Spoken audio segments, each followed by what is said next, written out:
Susie Lamplugh was a 25-year-old London estate agent whose disappearance in 1986 became one of the UK's most haunting missing person cases. Before anything happened to her, she was described as bright, capable, and deeply missed by the people who knew her. And 4 decades later, investigators are still trying to find the truth of what happened to her. In this script, we'll stay with Susie as a person first, then walk through the final day she was seen, the investigation that followed, and why the case remains unresolved today.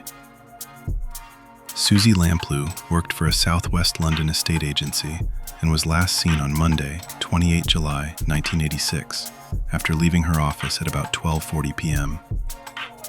That ordinary workday became the point where her life and the lives of her family changed forever. The case drew huge public attention at the time, and it remains one of the Metropolitan Police's oldest open murder investigations. What happened after Susie left work is still the central mystery. Police say she was presumed abducted and murdered, and she was legally declared dead in 1993. Her car was later found abandoned, and the disappearance quickly escalated from a missing person inquiry into a major criminal investigation. Over the years, detectives developed a prime suspect, John Cannan. Police arrested him in 2000, but they did not gather enough evidence to charge him with Lamplugh's murder.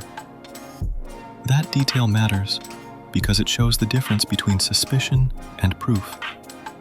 Investigators believed they were looking in the right direction, but the evidence they needed either was not there, was not preserved in a usable way, or could not be connected strongly enough to a charge. The emotional weight of the case has stayed with police too. Detective Inspector Teresa Foster, who now leads the Metropolitan Police's cold case homicide team, said the case haunts them because they are so close to the family and still cannot give them answers. She added that the team's priority is finding Susie's resting place and bringing her back to our family. In 2024, police completed a forensic review of all the significant material available in the case. That review did not uncover any DNA or fingerprints that could move the investigation forward. For a case this old, that result is devastating but not unusual. Evidence collected in the 1980s may not meet modern forensic standards, may no longer exist in a usable state, or may simply not contain the trace material investigators hope to find. Still, the cold case team has not treated the file as closed in practice. Foster said the team remains hopeful that people who knew Lamplugh's killer, or who may have met him, could still come forward with information. She pointed to the possibility that, over time, loyalties can change, and someone who stayed silent for years may finally decide to speak. That is not speculation about guilt. It is a recognition of how often old cases move when a witness, relative, or acquaintance decides the cost of silence has become too high. According to police, the team plans to follow up about 30 potential witness leads over the next 12 months. If those leads do not produce useful new information, the case will be classified as inactive. That does not mean the file disappears or that police stop responding to new information. It means the case will no longer be regularly worked day to day. The reason the investigation went cold is a combination of age, evidence limits, and the difficulty of proving a historic homicide without a body or fresh forensic links.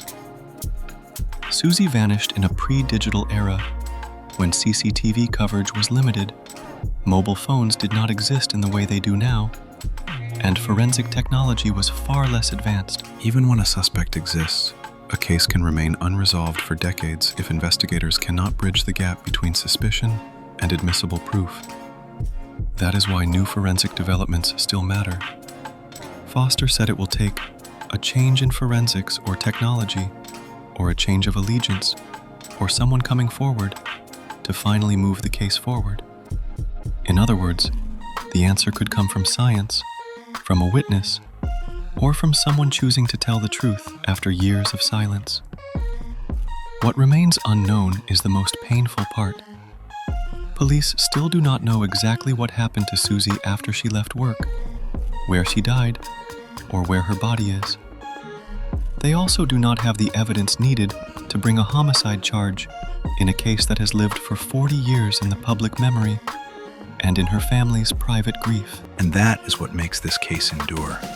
Not just that Susie Lamplugh disappeared, but that so much of her story has been trapped in the space between what investigators believe and what they can prove. 4 decades later, the question is still the same one her family has lived with all this time. What happened to Susie after she walked out of that office on a summer afternoon in 1986? If you were living through this case in 1986, what do you think would have been the hardest part for the public to understand? The lack of answers, the lack of evidence, or the fact that the case is still unresolved today?